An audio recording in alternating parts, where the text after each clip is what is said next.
Listen now for these words from Exodus chapter 16. The whole congregation of the Israelites set out from Elim, and Israel came to the wilderness of Sin, which is between Elim and Sinai, on the 15th day of the second month after they had departed from the land of Egypt. The whole congregation of the Israelites complained against Moses and Aaron in the wilderness. The Israelites said to them, "Only we had died by the hand of the Lord in the land of Egypt, when we sat by the flesh pots and ate our fill of bread. For you have brought us out into this wilderness to kill this whole assembly with hunger." And the Lord said to Moses, "I am going to rain bread from heaven for you, and each day the people shall go out and gather enough for that day. In that way I will test them, whether they will follow my instruction or not. On the 6th day, when they prepare what they bring in, it will be twice as much as they gather on other days." So Moses and Aaron said to all the Israelites, "In the evening you shall know that it was the Lord who brought you out of the land of Egypt. And in the morning you shall see the glory of the Lord, because he has heard your complaining against the Lord. For what are we that you complain against us?" And Moses said, "When the Lord gives you meat to eat in the evening and your fill of bread in the morning, because the Lord has heard the complaining that you utter against him, what are we?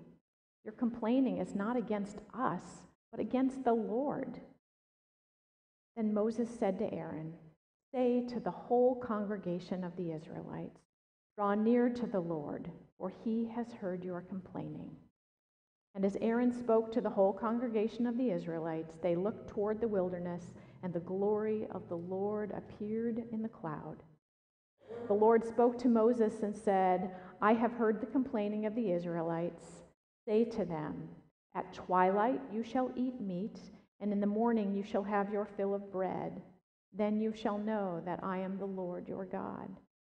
In the evening, quails came up and covered the camp, and in the morning there was a layer of dew around the camp.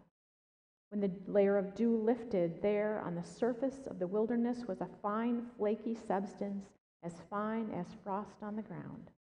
When the Israelites saw it, they said to one another, "What is it?" For they did not know what it was. Moses said to them, "It is the bread that the Lord has given you to eat. This is what the Lord has commanded. Gather as much of it as each of you needs, an omer to a person, about 2 quarts, according to the number of persons, all providing for those in their own tents." The Israelites did so, some gathering more, some less. But when they measured it with an omer, those who gathered much had nothing over, and those who gathered little had no shortage. They gathered as much as each of them needed.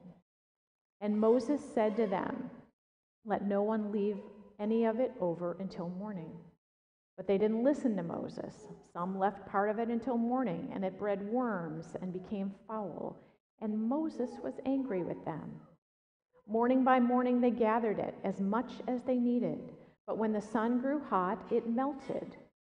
On the 6th day they gathered twice as much food, 2 omers apiece. When all the leaders of the congregation came and told Moses, he said to them, "This is what the Lord has commanded. Tomorrow is a day of solemn rest, a holy Sabbath to the Lord. Bake what you want to bake and boil what you want to boil, and all that is left over put aside to be kept until morning." So they put it aside until morning, as Moses commanded them, and it did not become foul, and there were no worms in it. Moses said, "Eat it today, for today is a Sabbath to the Lord. Today you will not find it in the field. 6 days you shall gather it, but on the 7th day, which is a Sabbath, there will be none." On the 7th day, some of the people went out to gather, and they found none. The Lord said to Moses, "How long will you refuse to keep my commandments and instructions? See, the Lord has given you the Sabbath. Therefore, on the 6th day, he gives you food for 2 days. Each of you stay where you are. Do not leave your place on the 7th day." So the people rested on the 7th day. The house of Israel called it manna. It was like coriander seed, white, and the taste of it was like wafers made with honey. Moses said, "This is what the Lord has commanded. Let an omer of it be kept throughout your generations, in order that they may see the food with which I fed you in the wilderness when I brought you out of the land of Egypt." And Moses said to Aaron, "Take a jar and put an omer of manna in it, and place it before the Lord to be kept throughout your generations." As the Lord commanded Moses, so Aaron placed it before the covenant for safekeeping. The Israelites ate manna 40 years until they came to a habitable land. They ate manna until they came to the border of the land of Canaan. An omer is a tenth of an ephah. And Keaton apparently wanted to get in on the complaining and the whining. For the past month, we have heard stories of God's promises to God's people. To Noah and his family, God promised protection from the flood. And then to the entire creation, God promised never to flood the earth again. And God made good on the promise. To Abram and Sarai, God promised descendants and a land of their own, even though the trip to both of those, family and the land, was longer than they might have imagined. And God made good on the promise. To Joseph, who was treated unjustly, first by his own brothers who sold him into slavery, and then in the house of Potiphar, where he was imprisoned for something he did not do, God promised blessings, even though he was in a position of powerless. And God made good on the promise. To Moses and the Israelites, God promised deliverance from enslavement in Egypt. And though the journey was difficult and dangerous, God made good on the promise. So there's a theme there, right?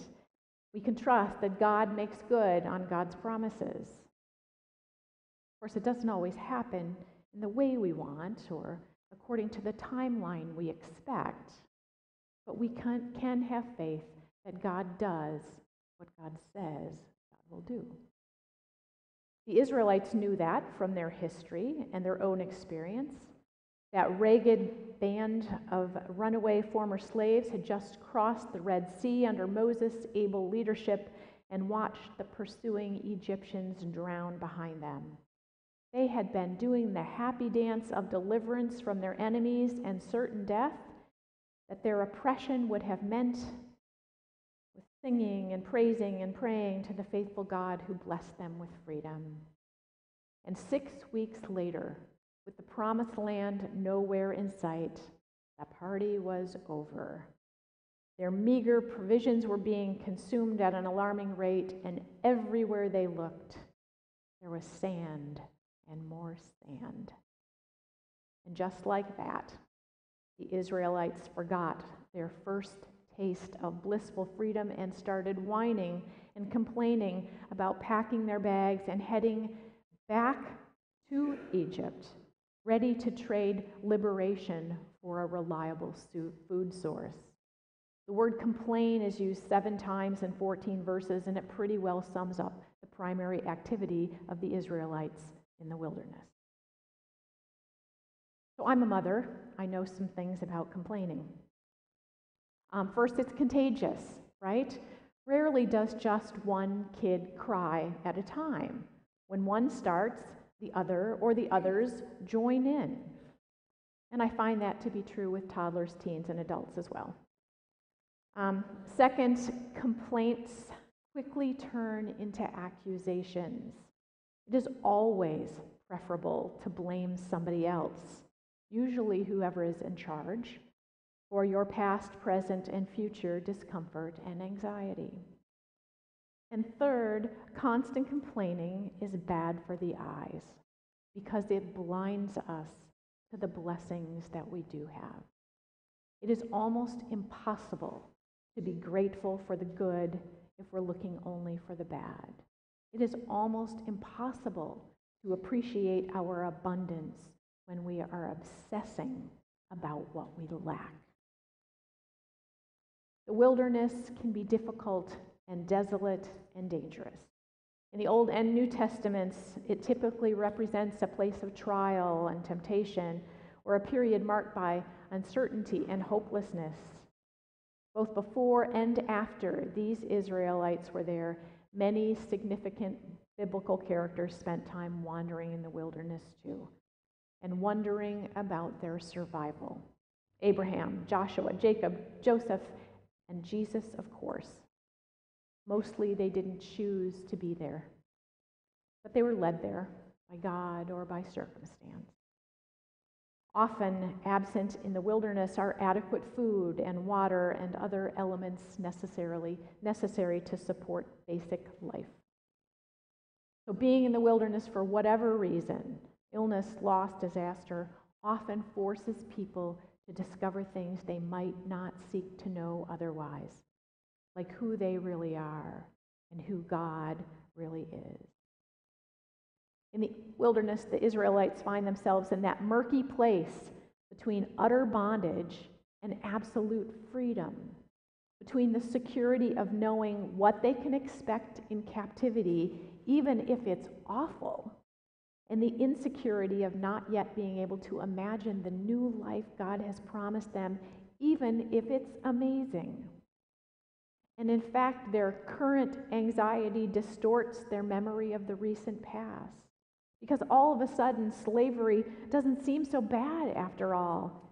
The Israelites begin to remember Egypt not as a place of fear and oppression, but like an all-you-can-eat buffet with meat and bread and hummus and cheesecake and whatever else their minds are letting them imagine. Their food crisis becomes a faith crisis because trusting spirits aren't much of a match for growling stomachs in the wilderness. So at what seems like a teachable moment for Aaron and Moses to instruct the Israelites with a profound lesson about gratitude and grace, before they can even say a word, God intervenes, hears their complaint, and steps in to provide food. And not just one meal, but a constant source of sustenance. Manna every morning, quail every evening, bread and meat to fill empty stomachs and assure their survival. And there's just one condition attached to this good gift, that they take only what they need in a day, and that on the sixth day they gather enough for the Sabbath.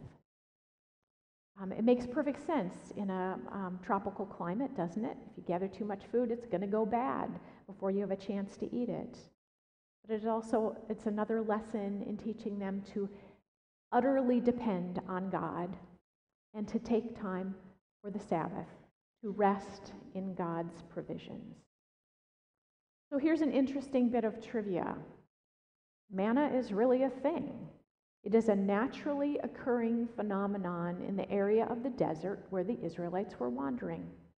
It's a sweet, sticky juice that exudes in heavy drops from a particular shrub that is found there.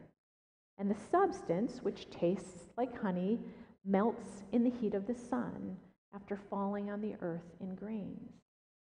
The Israelites hadn't recognized it as a food source because that shrub didn't grow in Egypt.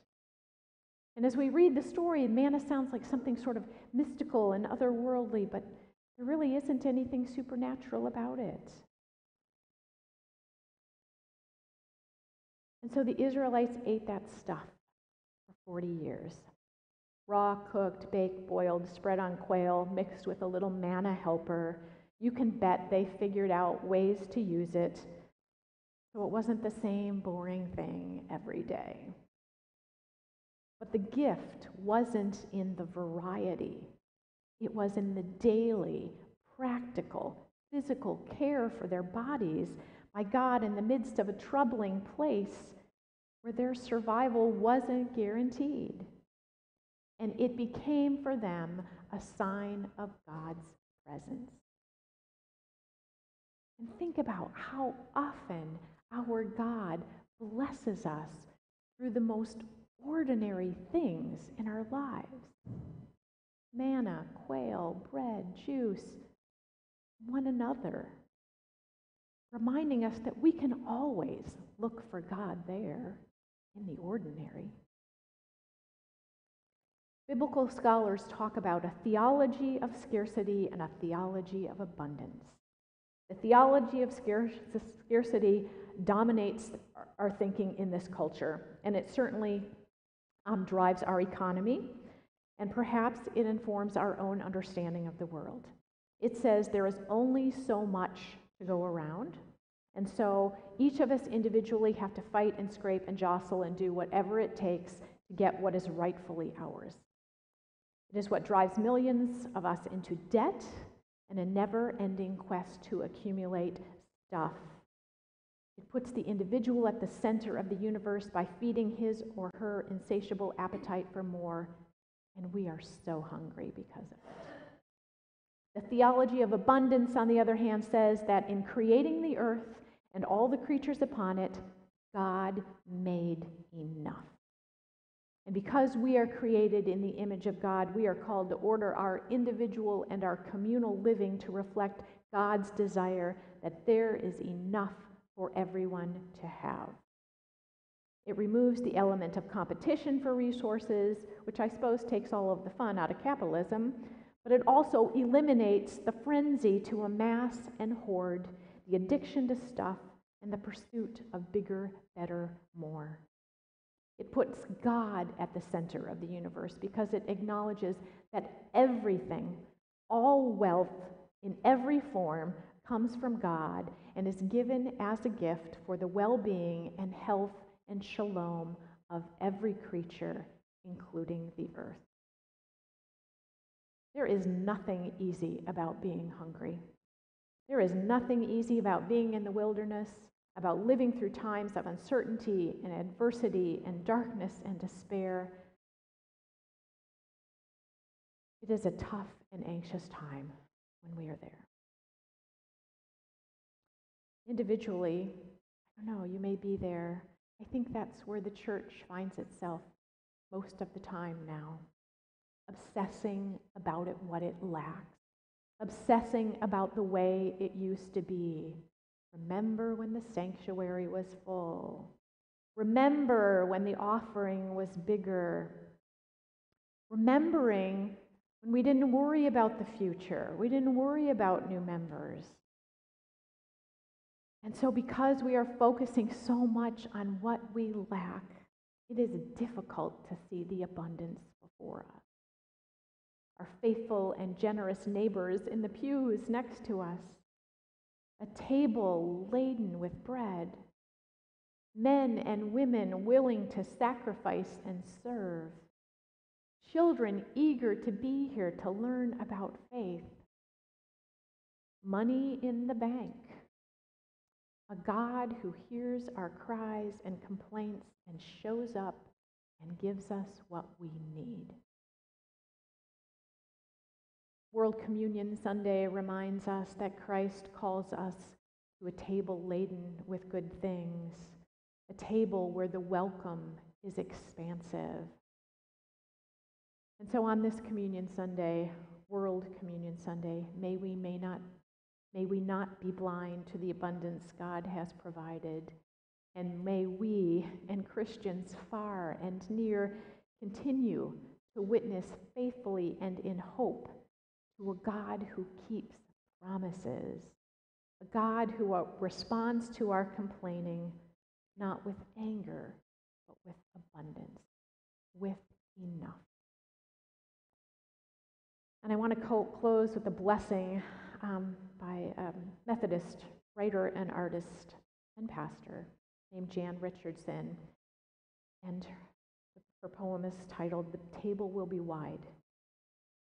And the table will be wide, and the welcome will be wide, and the arms will open wide to gather us in. And our hearts will open wide to receive, and we will come as children who trust there is enough. And we will come unhindered and free. And our aching will be met with bread, and our sorrow will be met with wine, and we will open our hands to the feast without shame. And we will turn toward each other without fear, and we will give up our appetite for despair, and we will taste and know of delight. And we will become bread for a hungering world.